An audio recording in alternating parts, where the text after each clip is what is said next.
The era of extreme California gun control may be coming to an end. Or at least some of the state's most extreme gun laws might be riding off into the sunset thanks to a federal judge actually following the requirements put forth by Bruen.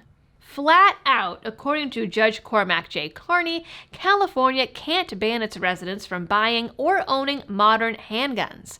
But that is precisely what the state's required safety provisions have done. Keep watching for all of the fun details.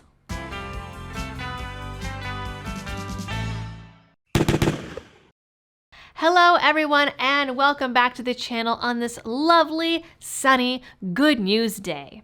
We the people got ourselves a win today, so it feels like a good day to tell you all about We the People holsters. All of their products are US made in Vegas, and they have hundreds of holster options and accessories, giving you everything you need for everyday carry. Their belts also come with a size and satisfaction guarantee and a lifetime warranty. And with special appreciation for you fine folks, they're offering my listeners 25% off your order with code LIBERTY25. You can check them out at the link in the description and the pinned comment. On Monday, Judge Carney ruled that California's 2001 requirement that all new pistols sold in the state include a series of uncommon and even theoretical crime-stopping safety features is unconstitutional. In Boland v. Bonta, he found the regulation, which has resulted in no new handgun models being sold to civilians in nearly a decade, violates the Second Amendment. California passed the Unsafe Handgun Act, or UHA, in 2001. It initially barred the sale of any new pistol models that didn't include a loaded chamber indicator or magazine disconnect safety. But in 2013, the state just added on to these requirements to include so far non-existent microstamping technology.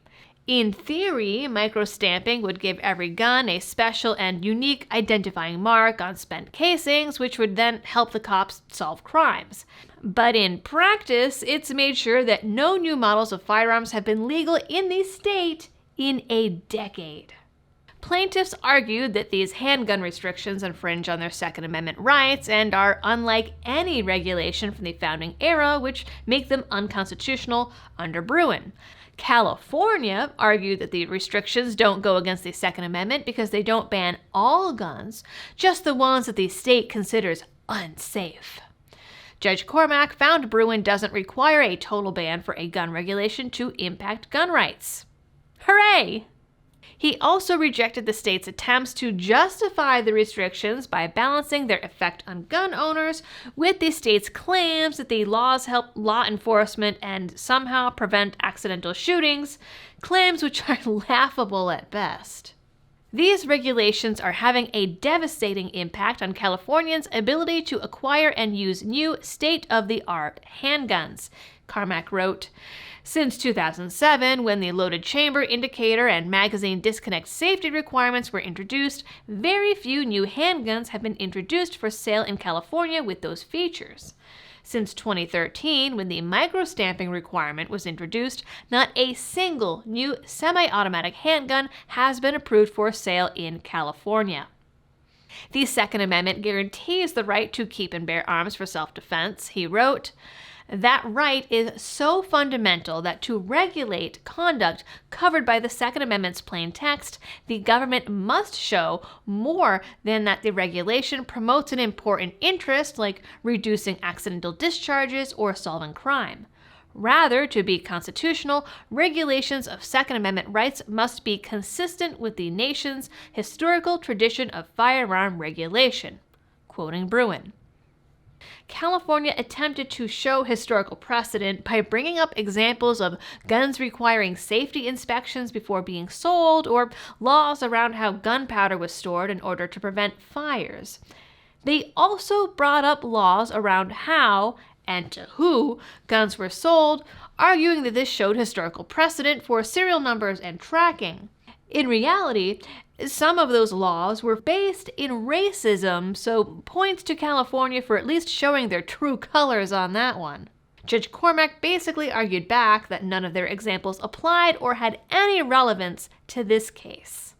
Because enforcing those requirements implicates the plain text of the Second Amendment, and the government fails to point to any well-established historical analogs that are consistent with them, those requirements are unconstitutional and their enforcement must be preliminarily enjoined. This could have some major cascading effects in other states. Massachusetts, for example, has held a similar roster of safe versus unsafe banned guns that also need to pass arbitrary tests, including having a loaded chamber indicator like in California. The ruling definitely could be used to challenge Massachusetts' restrictions and any other similar laws on the books. That's it for this one, gang. Please like, share, and subscribe if you're new here. Drop a comment and check out today's sponsor. As always, thanks for tuning in and happy shooting.